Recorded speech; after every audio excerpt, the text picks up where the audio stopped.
അപ്പോൾ ഇതാണ് അമീർ ഞങ്ങൾ എയർപോർട്ടിലൊക്കെ ഉണ്ടാക്കിയ ദിവസത്തെ വീഡിയോ. ഞങ്ങളെല്ലാവരും രാവിലെ അവൻ്റെ വീട്ടിൽ ചെന്നു. ഞങ്ങളെല്ലാവരും ഒരു ട്രാവലറിലാണ് പോണത്, ഒരു ട്രിപ്പ് വൈബിലാണ്.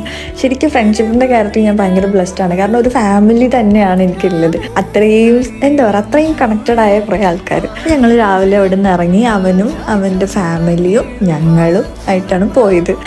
എല്ലാവരും അടിച്ചു പൊളിച്ച് പോയത്. കാരണം അങ്ങോട്ടേക്ക് നല്ല രീതിയിൽ പോകും, ഇങ്ങോട്ടേക്ക് നല്ല രീതിയിലല്ല വരണമെന്ന് ഞങ്ങൾക്ക് അറിയാം. അപ്പോൾ ആ പകുതി എത്തിയപ്പോൾ ഞങ്ങൾ വിചാരിച്ചു നമുക്കൊരു ട്രിപ്പ് അങ്ങ് പോയാലോ, വണ്ടി തിരിച്ചാലോ എന്നൊക്കെ. അത്രയ്ക്ക് അടിച്ചുപൊളിച്ചാണ് പോണത്. പിന്നെ ഫുഡൊക്കെ കഴിച്ച് ഒരു 3 മണി ആ ഒരു സമയം തോന്നുന്നു. അന്നേരം അവിടെ ചെന്നു. പിന്നെ പ്രൊസീജിയേഴ്സൊക്കെ കഴിഞ്ഞ് പോകാൻ ടൈമായി. 6:45 എങ്ങാണ്ടായിരുന്നു ഫ്ലൈറ്റ്. കരയരുതെന്ന് ഒരുപാട് മനസ്സിൽ പിടിച്ചു വെച്ചിട്ടുണ്ടായിരുന്നു. പക്ഷെ ഒരു പോയിന്റ് കഴിയുമ്പോൾ നമ്മളെ കയ്യിൽ നിന്ന് പോകും. പിന്നെ അവൻ പോയി രക്ഷപ്പെടുകയാണല്ലോ എന്നുള്ളൊരു സമാധാനം. അവനുള്ളിലേക്ക് പോയിട്ട് കുറേ നേരം ഞങ്ങൾ പുറത്ത് നിൽക്കുന്നുണ്ടായിരുന്നു. ഇനി മിന്നായം പോലെ എപ്പോഴെങ്കിലും കാണാൻ പറ്റിയാലോ എന്ന് ഓർത്തിട്ട്. പക്ഷെ പറ്റിയില്ല. അതുകൊണ്ട് നമ്മളെല്ലാവരും തിരിച്ചു പോകുന്നു. ഇനി അവൻ വരാനായിട്ടുള്ള കാത്തിരിപ്പ്, അല്ല ദുബായ് ചോക്ലേറ്റിനായിട്ടുള്ള കാത്തിരിപ്പ്.